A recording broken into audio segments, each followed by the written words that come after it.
रमैनी 56। दिन दिन जरे जलने के पाओ, गाड़े जाए न उमगे काहो। कंधन देई मस्खरी करे, कौधा कौन भांत निस्तरी। अकर्म करे और कर्म को धावे, पड़िगु निवेद जगत समझावे। छूछे परे अकारस जाई, कहीं कबीर चित चेतहु भाई। दिन दिन जरे जलनी के पाओ, आदमी दिन दिन अर्थात प्रतिदिन जलनी जलाने वाली माया के अधीन होकर के जल रहा है। यहाँ जलनी कहा गया था। जलनी मतलब है जलाने वाली। किसकी आग में आदमी जल रहा है? माया। और माया का रूप अहंता ममता। रात दिन आदमी जल, रात दिन।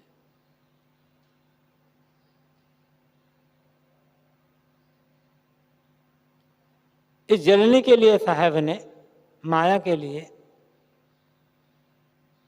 बीजक में अनेक जगह कनक और कामनी शब्द का प्रयोग किया है। कनक का लाक्षणिक अर्थ है धन दौलत, और कामनी का लाक्षणिक अर्थ है काम वासना।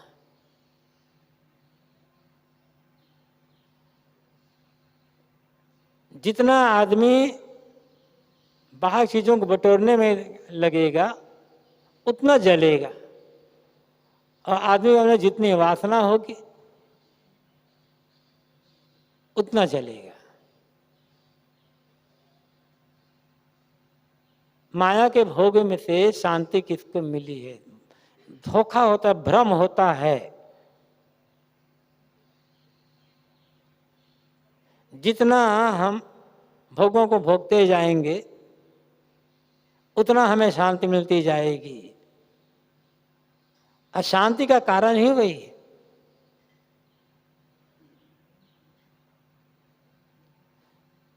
जिन भोगों से इच्छा वासना तृष्णा की वृद्धि हुई है, उन्हीं भोगों को भोगने से इच्छा वासना शांत कैसे होगी? आश्चर्य तो यह है कि जलते हुए भी आदमी जलने का अनुभव नहीं कर पाता, और अनुभव होता भी है तो आसक्ति इतनी प्रबल हो जाती है, वासना इतनी प्रबल हो जाती है कि आदमी उसे छोड़ नहीं पाता है। दुख भोगेगा, पीड़ित होता रहेगा, लेकिन वासना का अधीन आदमी इतना मजबूर हो जाता है कि छोड़ नहीं पाता। अब प्रत्यक्ष देख रहे हैं संसार में स्थिति क्या हो रही है लोगों की।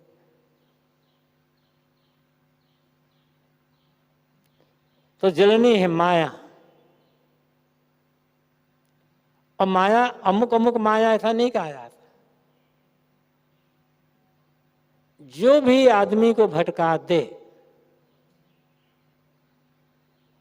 वही माया है। जो आदमी को अपने आप में न रहने दे, जो आदमी को कभी शांत तृप्त न होने दे, जो कभी आदमी को स्थिर न होने दे, सदैव चंचल बना करके रखे, आदमी भीतर से उद्वेगित करता रहे, वह माया है। अब ऐसी क्या क्या चीजें हैं?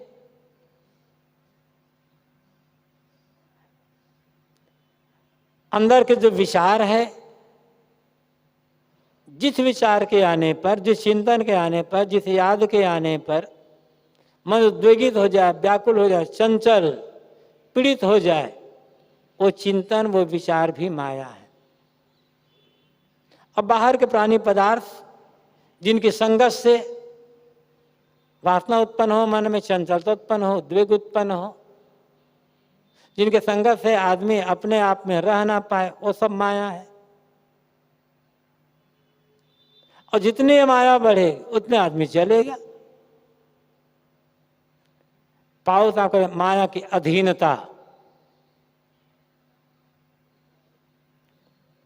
माया है माया में बड़ा आकर्षण है, प्रलोभन है, सुख का भ्रम है, तृप्ति का भ्रम है।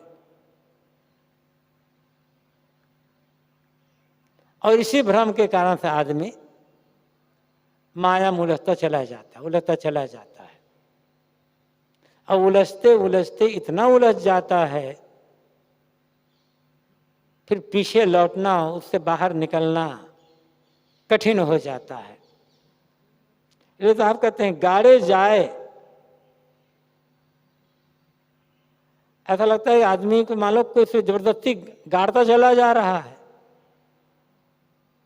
आदमी स्वयं गड़ता चला जा रहा है, उसमें धंसता चला जा रहा है, ना उमगे का हो। कोई से उमगता नहीं, कोई से बचता नहीं।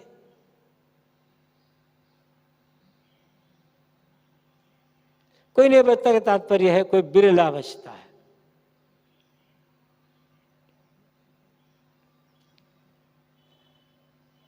लोग कहते हैं क्या कह रहे हैं महाराज, आदत ऐसे परेशान करती है कि छोड़ना बड़ा मुश्किल है इसको। अब तो गाड़े जाए, आदमी गड़ता चला जा सके। कौन गाड़ता है आदमी को, कौन फंसाता है? यदि आदमी भीतर से मजबूत रहे तो दूसरा कौन फंसा सकता है?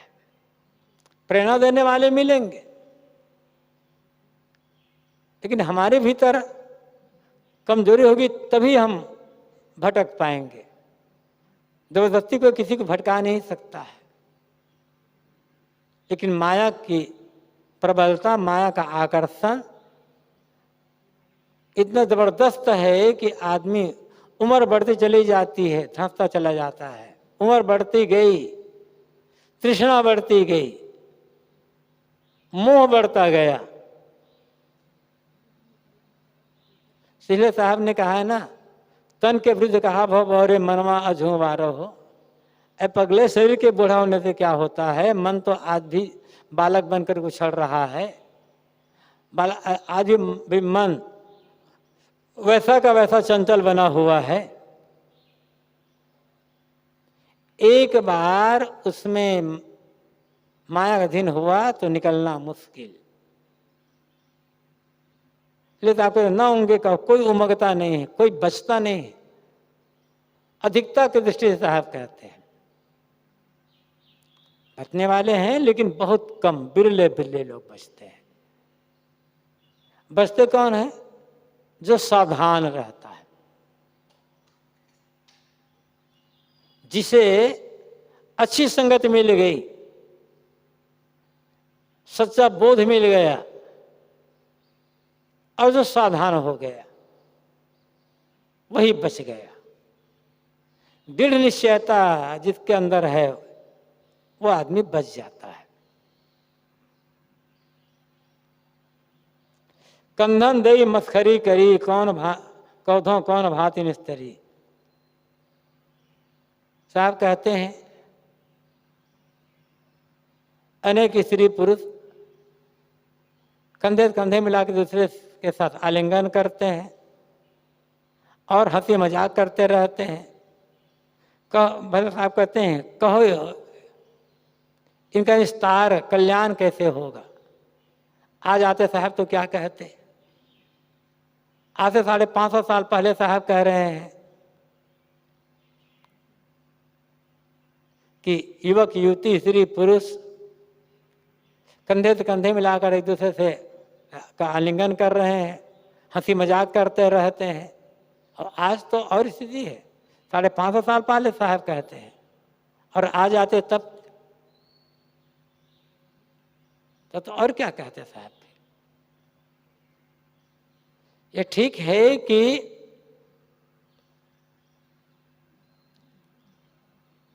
है आदमी जीवन पर्यंत संयम पूर्वक जीवन नहीं जी सकते, संयमित नहीं रह सकते। इसलिए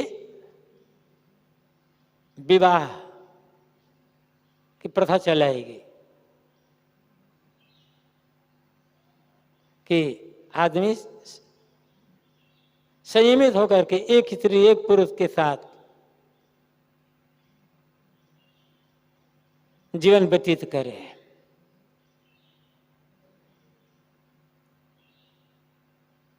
लेकिन कितने ऐसे लोग निर्लज्ज होते हैं जो खुलेआम एक दूसरे का आलिंगन करते हुए चलते हैं, और इससे फिर जो छोटे बच्चे होते हैं उनके मन में गलत प्रभाव पड़ता है। लेकिन आदमी वासना का अधीन, माया का अधीन इतना हो जाता है, वो सोचता नहीं है कि हमारे इस व्यवहार से हमारे आने वाली जो पीढ़ी है, हमारे बच्चे हैं, उन पर क्या प्रभाव पड़ेगा।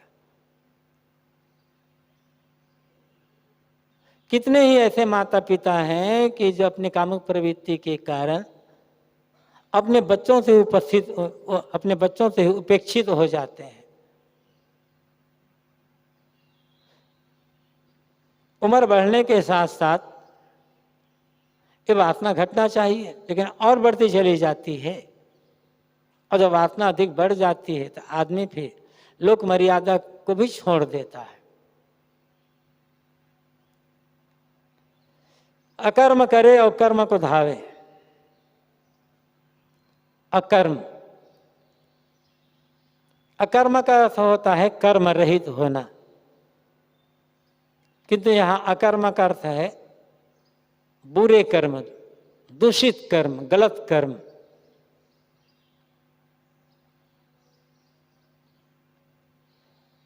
लोभ और मोह में पड़कर वासना के अधीन होकर आदमी अनेक प्रकार के दुष्कर्म करता है। जितनी वासना प्रबल होगी, अहंता ममता जितनी बढ़ेगी, लोभ मोह जितने बढ़ेंगे, माया का आकर्षण जितना बढ़ेगा, आदमी उतना ही गलत कर्म करेगा। बच नहीं सकता आदमी। भोगी प्रवृत्ति के आदमी दुष्कर्म करने से अपने को रोक ले, संभव ही नहीं है। क्योंकि उसी तो जिस किसी प्रकार से भोग प्राप्त होना चाहिए, धन का लोभ है, पैसा पैसा पैसा, पैसे की आवश्यकता है जीवन निर्वाह के लिए, सेवा के लिए, परिवार पालन के लिए, अन्य भौतिक विकास के लिए। लेकिन जिसका उद्देश्य पैसा है, फिर वो आदमी कुछ भी कर्म कर लेगा, कुछ भी।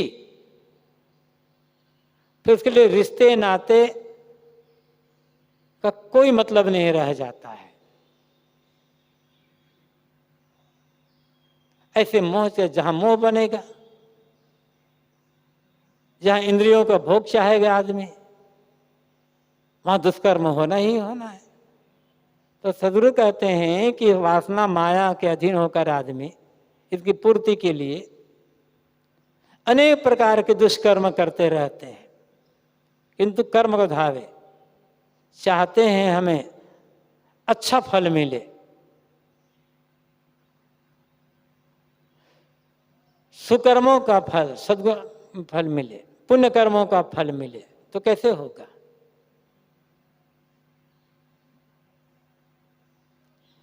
करते हैं बुरे कर्म और चाहते हैं अच्छे फल, तो संभव नहीं है।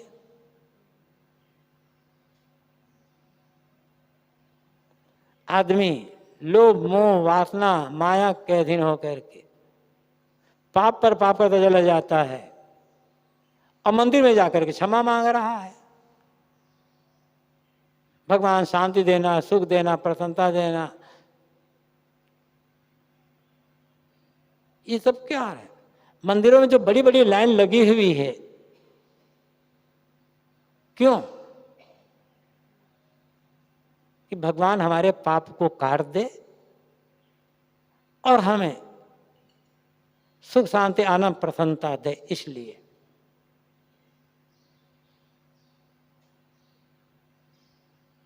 पाप करो ही मत।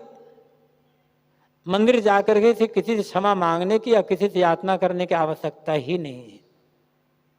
और पाप करने के पश्चात, दुष्कर्म करने के पश्चात, चाहे कितने मंदिरों में जाओ और कितने देवी देवता और कितने भगवान से प्रार्थना कर लो,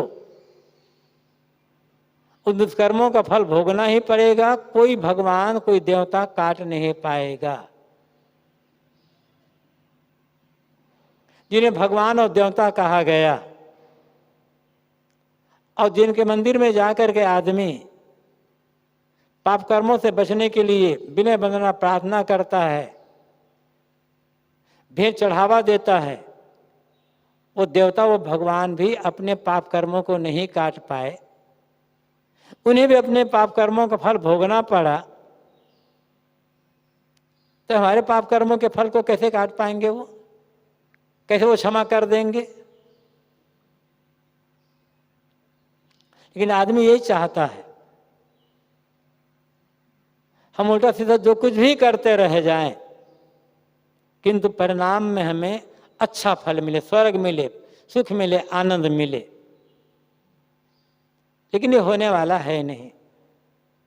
पढ़ी हुई निवेद जगत समझावे, वे शास्त्रों को पढ़ करके संसार को समझाते हैं। पढ़ना, गुनना, समझाना अच्छी बात, किंतु समझा करके स्वयं अकर्म कर रहे हैं। और कितने ऐसे लोग हैं शास्त्र ज्ञान के बल पर, कथा प्रवचन के बल पर अपने दुष्कर्मों को छिपाने का प्रयास करते हैं। सुंदर सुंदर प्रवचन, कथा, भजन, क्यों है? ताकि हमारे पाप कर्म ढके रह जाए, छिपे रह जाए, इन्हें कोई जान नहीं पाए। बड़े बड़े कथावाचक हैं, बड़े बड़े गायक हैं, बड़े बड़े और प्रवक्ता हैं, जीवन आचरण का कोई ठिकाना नहीं है, और कथा बड़ी सुंदर कहेंगे, प्रवचन करेंगे तो बड़े सुंदर, बहुत सुंदर प्रवचन करेंगे, लगेगा कि एकदम निचोड़ करके ज्ञान की बातें बता दिए। इनसे बड़ा ज्ञानी, इनसे बड़ा विद्वान, इनसे बड़ा सुंदर कथा कहने वाला, भजन गाने वाला कोई और नहीं मिलेगा। लेकिन कुछ भी करें,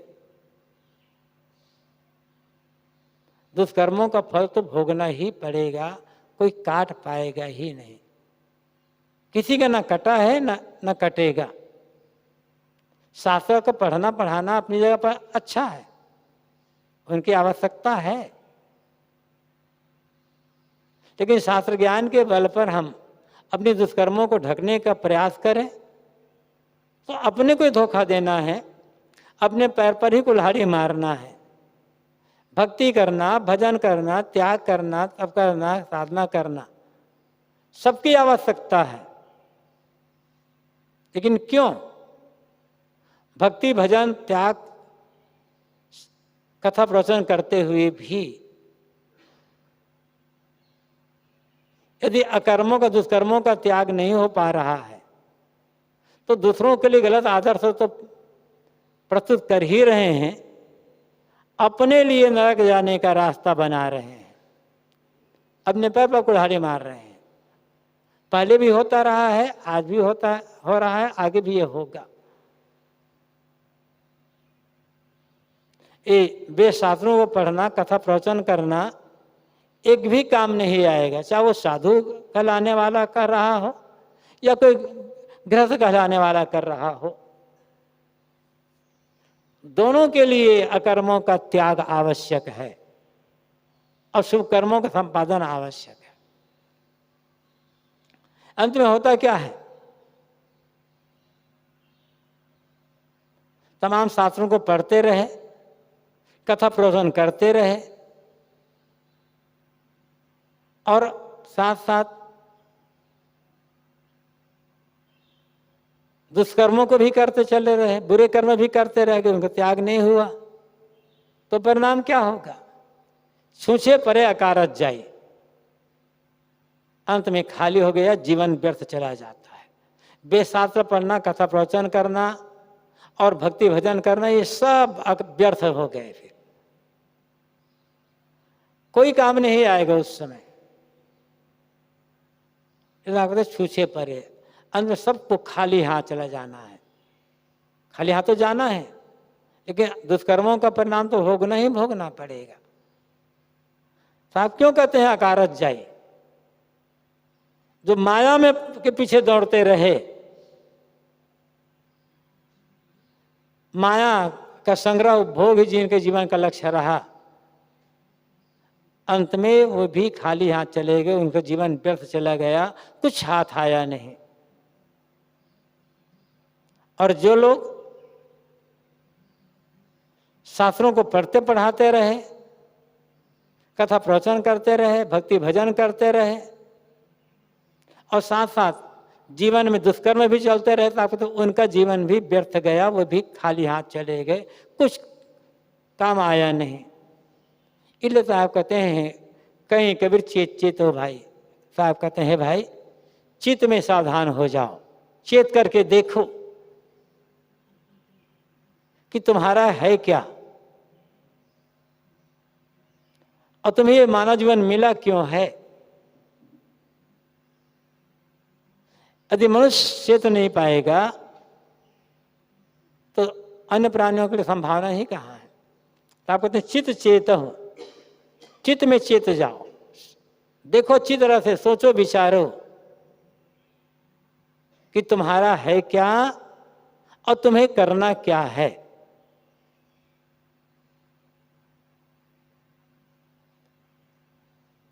यदि आदमी हमारा क्या है और हमें करना क्या है, उद्देश्य क्या है जीवन का, सावधान होकर समझ जाए तो जलाने वाली माया के अधीन जीवन व्यतीत नहीं करना पड़ेगा। जो भी सावधान हुआ है